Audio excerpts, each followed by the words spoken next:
Okay. New York? Almost York. I know where that is. That's where Harry Potter is, right? They didn't. It's also interesting. But my wife, If you look up projects you're doing, you know, because it's, yeah. many of the curriculums are not developed. So I mean, you throw project lead away. You want. All right, we're going to call this meeting to order. And some of it's pilot. Standing committee meeting. And if you don't mind, I would like to say the Pledge of Allegiance again. Feeling patriotic. I pledge allegiance to the flag of the United States of America and to the republic for which it stands, one nation, under God, indivisible, with liberty and justice for all.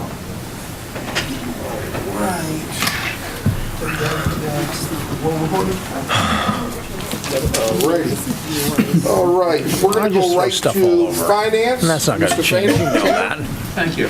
And tonight we'll begin with a presentation by Dr. Brennan from the IU. Welcome, Dr. Brennan.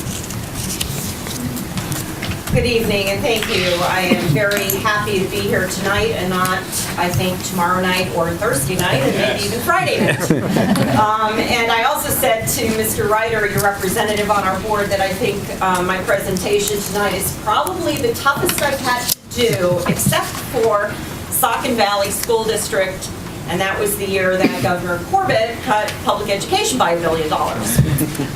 But I am very, very happy to be here tonight, and I thank you, and I know it's a difficult night for you. I will try not to take up too much of your time. I know you've been here a long time. And it's okay that he cut the $1 billion because he gave us $40,000 back, so it balances out.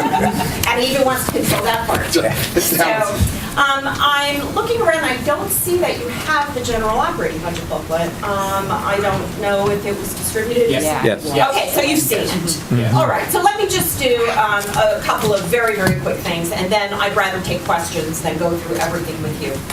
Just quickly, for the new board members that are members that may not even know what the intermediate unit is, we are a regional service agency, and we provide all kinds of special services to school districts that either cannot provide those services cost effectively themselves or don't have enough students to cost effectively offer them themselves.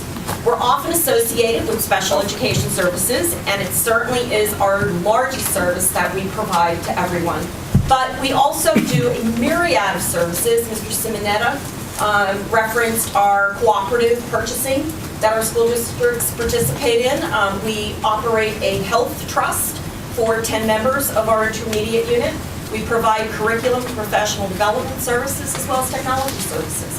So, and that's just a touch of all the things we do. To put in perspective, we are one of 29 intermediate units across the state, and even though we only have 13 school districts in our intermediate unit, they are very large districts. So if you were to line up the IUs and take out Philadelphia and Pittsburgh, which are their own IUs, IU 20 is actually the 6th largest out of 27. According to number of students served and number of professional staff served. So we are extremely large, and we provide a lot of services to students. This year, our general operating budget that we are asking for you to support is presented to you in the amount of $3,122,410. The good news for you is that your school district withholding amount, which is the only mandated payment you make to the intermediate unit, is to this budget, and that withholding amount has a 0% increase to it for the 4th year in a row. So your contribution to our general operating budget would remain at $54,411. I would also mention that this general operating budget goes through a series of reviews before we actually bring it out to our 13 school districts. We review it with our IU board, and we did that in December and January, and the IU board did approve it. And we also work with a subcommittee of our superintendents, and then we bring it to our Superintendent's Advisory Council, and they also approved it for us to bring out to you for approval. Also, in full disclosure, The intermediate unit budgets operate a little differently than school district budgets for, again, new board members. We do not have one big budget. Every budget we have is separate. And our general operating budget is a small piece of the money that you send to the intermediate unit. It funds my office and our business office. It funds our human resources department. It funds our curriculum department, and it funds our technology department. Again, we're recommending $3.1 million for the general operating budget, but that is out of a total of approximately $86 million in intermediate unit funds in programs that we operate for school districts, and another $83 million for the health trust.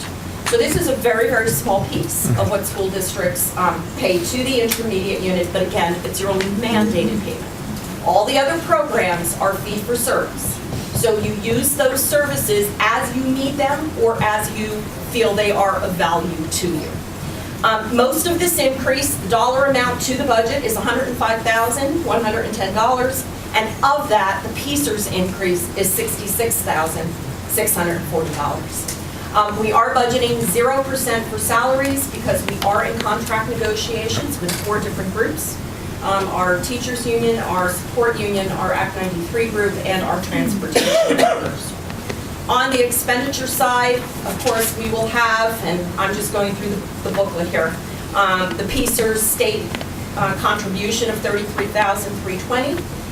We have budgeted medical benefits at 9%, salaries again at 0%, and we do have an increase in our legal services line item due to all of the negotiations that we are doing with our groups. When those are finished, that line item will be reduced in future budgets. On the revenue side, we are not expecting any increase to our state offset for administration.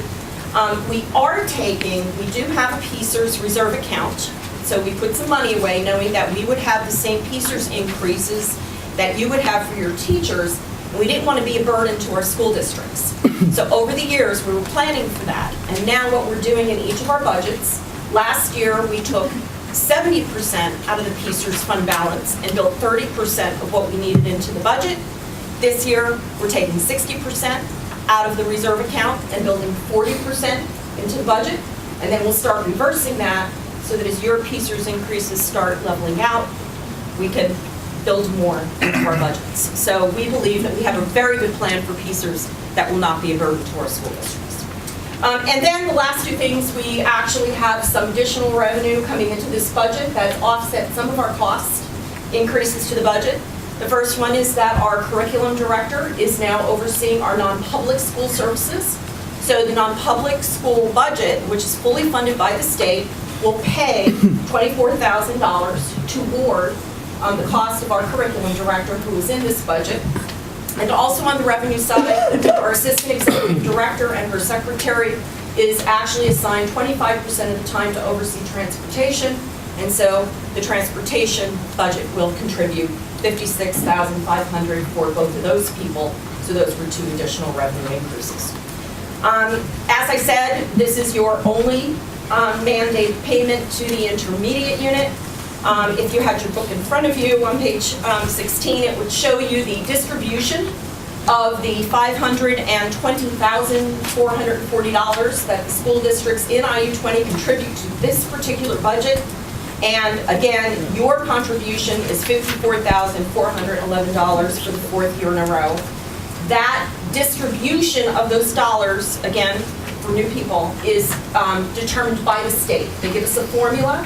It is based on the size of your school district, weighted average daily membership, and your aid ratio. So Bethlehem pays the most, and Penn Argyl pays the least.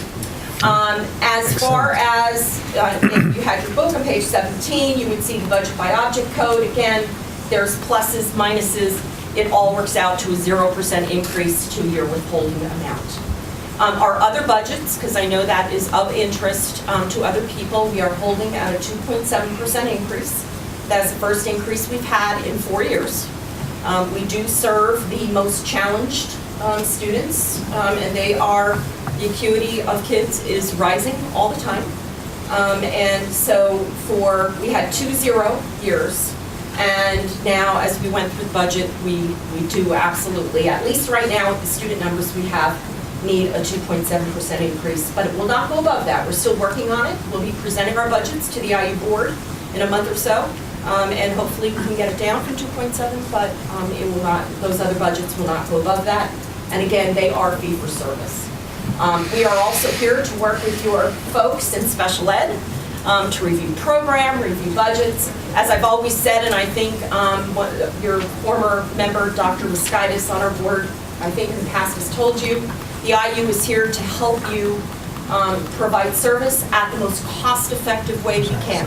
And if that means you can provide it more cost-effectively than we can, then we're going to help you do that. We'll sit down with your folks, we'll go through those budgets, and we'll do what's good for Easton, and we'll find different ways to serve you as necessary. So with that, I will take any questions that any of you might have. My business manager sidekick, Hans Balterson, is not here with me tonight, but I think I might be able to answer any questions you might have. Just for clarity, and I'm glad you mentioned the 2.7, you see the details of the budget, you'll see increases in the IU accounts. That's those fees for services. So it's flat for the operating portion, but there will be increases based on our needs and the estimate that we've received so far. And we're going to say, wait, Dr. Brennan said, no, there's no increase. But there will be. Yeah. Exactly, and I get criticized for that a lot, because this is a very, very small part, and I did Yes. want to point that out and make you fully aware of that. I will say, though, and Mike, it's a very good point, we do our very, very best to give you estimates that are accurate. But what we're using are beginning of the year numbers from this year. So what usually happens is the business manager will sit with the superintendent, who will sit with the special ed folks, and really decide on what you think you're not, like you could have kids graduating that are still in our numbers. So some of those kinds of things, we can come down, and we've done this before. We did it last year, and I think those meetings were very, very good and very helpful. And we can try and get you more accurate numbers if we know some things that are happening and that kind of thing. It's really a dart. I will tell you that we are working on that on our end as we speak. So. Yeah, and I just said, we're able to come down and sit with you and go through all those numbers as best we can. We're here to serve you. Other questions? Questions? Thank you. Thank you. Thank you very much. Good night. Thank you. All right, we're going to move, oh, no, I'm sorry, you're still going. Yeah. Sorry about that. It's, if anybody in the public has any questions on any of the finance items, and there's only one. Okay. Moving on. So the summary is, we had our budget presentation, which will eventually show up on as a voting issue. Thank you, Mr. Chairman. Yep. Number 3, Mr. Obie is not here, so I am going to pass it to Mr. Simonetta for the vestibule project bids and updates. Okay, real quick, the bids were open for the vestibule project today. Preliminary numbers indicate that it's close to the budget estimate for all of it, everything. What we're going to do is meet next week to review in detail and go over our engineer's recommendation after they analyze the bids. And what we need to do is have some kind of discussion and hopefully make a recommendation and put on the February board meeting. As I said earlier, we need to move forward with this the best way we can, and as soon as we can, because of the ordering, in order to get everything in place to start the day, which may be July 1, when school is over this year. So the sooner we approve it, the better chance we have of getting everything done before September. Okay.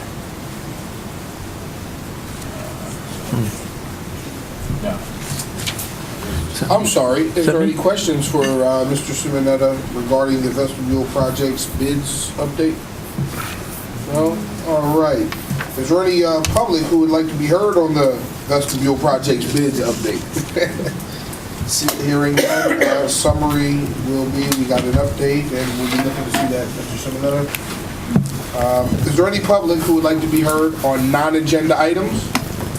Please come forward. Hey, it's tax season. It's a real pain, but down at the bottom of every tax form, there's a little statement that says something, under penalties of perjury, I promise to give you the right answers.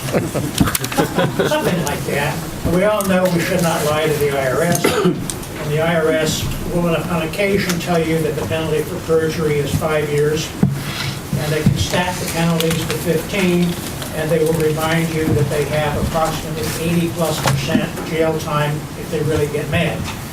Now, I'm not going to really go to jail. I only know 2 people that spent time because they were belligerent and thought they were too smart.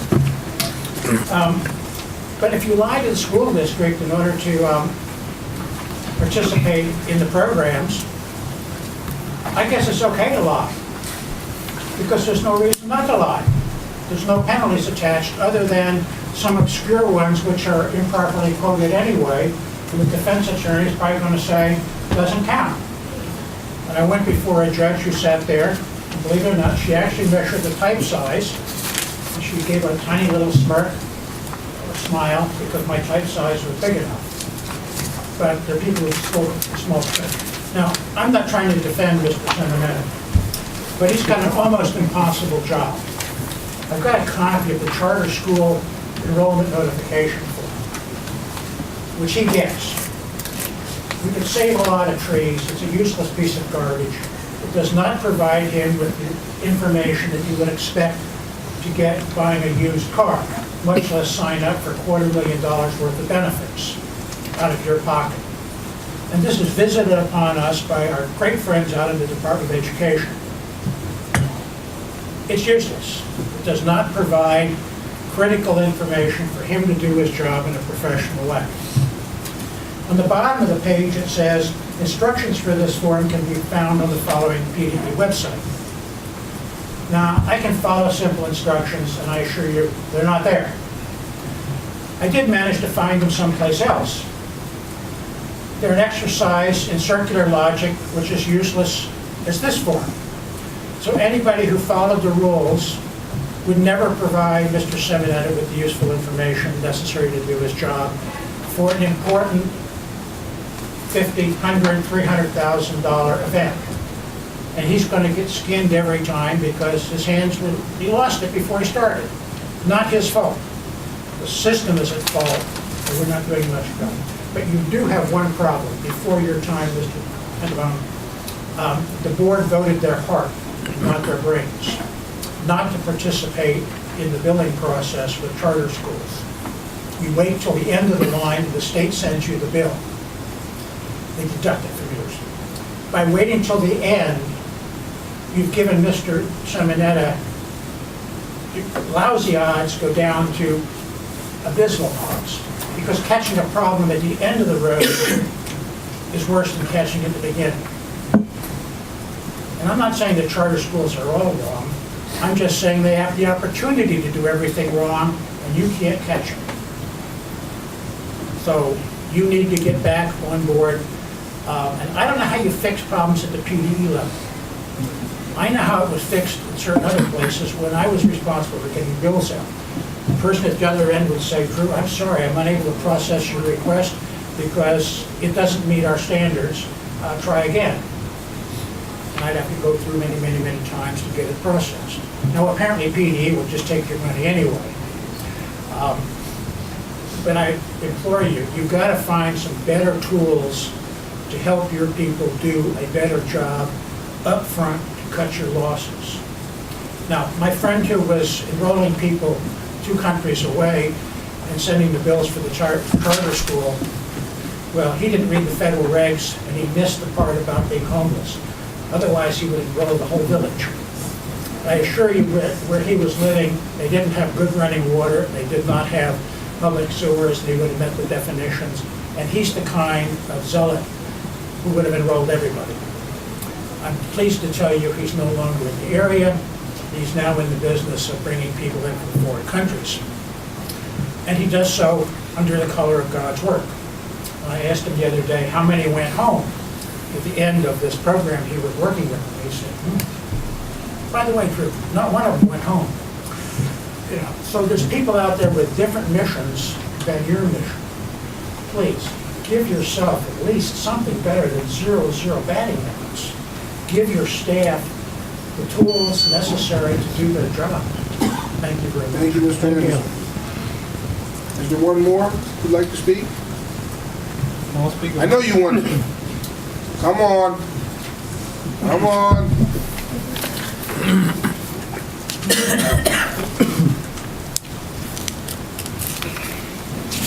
My name is Molly Sunderland. I'm obviously resident of East End, College Hill.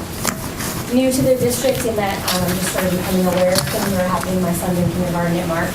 Having a great experience so far. Really, really exciting this year. And we've been moved to the area about 8 years ago. And initially we're thinking, oh, I'm not sure we actually want to stay in East End, want to have more space. But in the last 2 years have grown to really love this place. And I don't want to leave. I really don't. My husband and I both work at Lafayette, and we don't want to leave. We love the community, we love downtown, we love what's happening. But in the last few months, I've become terrified as well. I didn't get up to speak earlier because one of the last people who spoke pretty much said exactly what I would have said, which was, I don't want to leave here. I want this to be our home. I love living right where we are all the time. But all the things that have been happening, because now it is all in my face because of my son being in the district, and I know that some things have happened before. I don't know the full history, but I am afraid. I went to the hearing last week about the charter school and was a little bit confused, I guess, initially.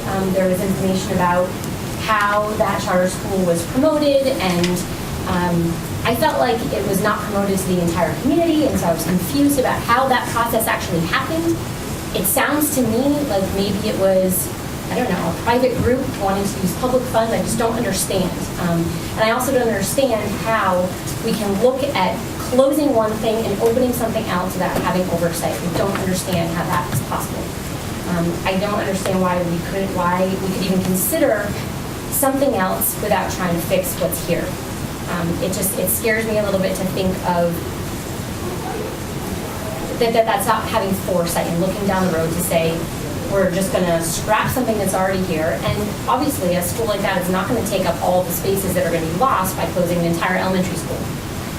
So I just have concern about how that whole charter process happened, how it was communicated, the fairness of it, and that, the district is already doing things that they're proposing. And so I don't fully understand how this process happens, how it gets approved, how it gets not approved. I don't fully understand it, but I just have concern about it.